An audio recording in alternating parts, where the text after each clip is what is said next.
နေပေးတဲ့တန်းရကောင်းစေခြင်းလို့ပါဆိုပြီးမစင်မချင်းမလုပ်ကိုမသိလိုက်တဲ့ထိခိုက်မှုတွေတစ်ဖက်မှာအများကြီးရှိ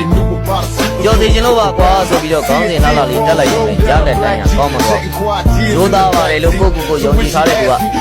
သူများဆက်ဆံရေးကြားတဲ့ဝင်မရှုပ်ဘူးဟိုစကားဒီဖို့ဒီစကားဖို့မလုပ်ဘူးမ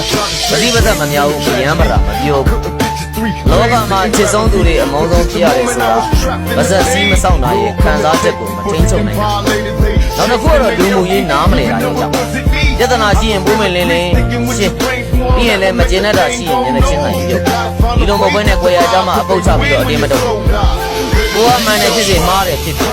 မရှက်မတန်းရှင်းလိုက်ရမှာတစ်ဖက်လူကလည်းတန်တရားစိတ်တွေဝင်သွားတဲ့ဘာမဟုတ်တဲ့ကိစ္စလေးတွေအတွက်နဲ့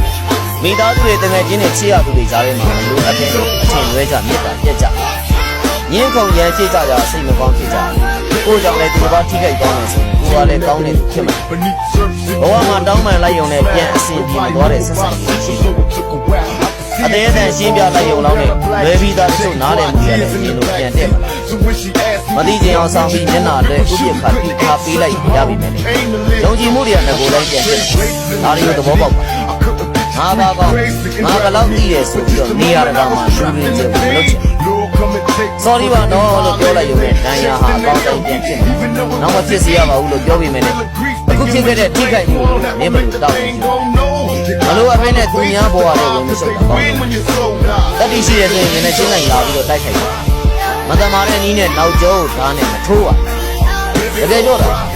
လူရင်းနေပြီးတဲ့တန်ရာမို့လို့သွေးထွက်မှုတိုင်းကလည်းနှစ်ဆနာဘဝမှာသစိမ်းပေးတဲ့တန်ရာထက်လူရင်းနေပေးတဲ့တန်ရာ